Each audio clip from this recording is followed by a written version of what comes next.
Metro rail বর্তমানে ঢাকাবাসীর আবেগের নাম। উত্তরা থেকে মতিঝিল পর্যন্ত যাত্রীরা যাতায়াত করছেন অনায়াসে। যানজট এড়াতে মেট্রো ব্যবহারে যাত্রীদের ভিড়ও চোখে পড়ার মতো।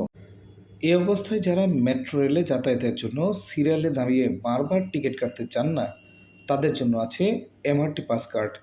এটি একটি অত্যাধুনিক প্রযুক্তিভিত্তিক সংযোগবিহীন স্মার্ট আইডি কার্ড।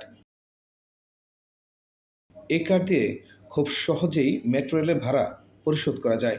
কার্ডটি করতে মেট্রো রেলের যে কোনো স্টেশনে গেলেই করা যাবে। তবে যারা এই ভোগান্তি এড়াতে চান, তারা ঘরে বসেই স্মার্টলি করে ফেলতে পারেন কার্ডটি। এজন্য আপনাকে যেটা করতে হবে তা হলো dmtcl.gov.pd এই ওয়েবসাইটটি থেকে ফর্ম ডাউনলোড করতে হবে। তারপর নিজের নাম, বাবা ও মায়ের নাম, জন্ম তারিখ, এনআইডি, জন্ম সনদ বা ড্রাইভিং লাইসেন্সের নম্বর ও মোবাইল নম্বর দিয়েই পূরণ করা যাবে ফর্ম।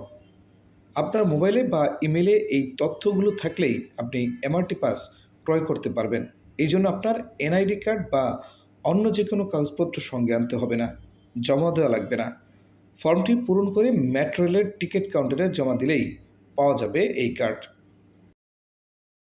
এমআরটি পাসের প্রাথমিক মূল্য 500 টাকা। এর মধ্যে নিরাপত্তা জামানত 200 টাকা এবং ব্যবহারযোগ্য অর্থের পরিমাণ 300 টাকা। কার্ডের মেয়াদ 10 বছর। প্রতিবার একক যাত্রার টিকিট, যেটিকে এসজেটি বলে, তা কিনে ভ্রমণ করতে হয়। তবে এমআরটি পাসের ক্ষেত্রে এন্ট্রি বা এক্সিট গেটে পাস স্পর্শ করে ভ্রমণ করা যাবে। এতে আপনাকে লাইন ধরার ঝামেলায় পড়তে হবে না। রিচার্জের টাকা শেষ হয়ে গেলে যে কোনো স্টেশন থেকে টিকিট কেনার মেশিন, টিকিট অফিস এবং অতিরিক্ত ভাড়া আদায় অফিস থেকে সহজেই রিচার্জ করে নিতে পারবেন।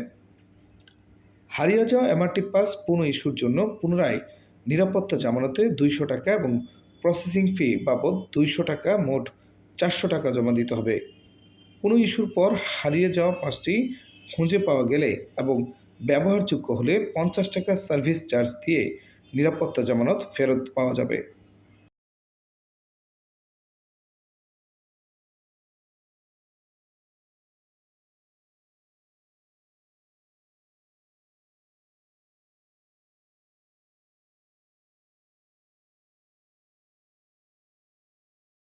এমআরটি পাস ফেরত নিতে চাইলে 50 টাকা সার্ভিস চার্জ কেটে নিরাপত্তা জামানত ও অব্যবহৃত স্থিতি ফেরত দেওয়া হবে।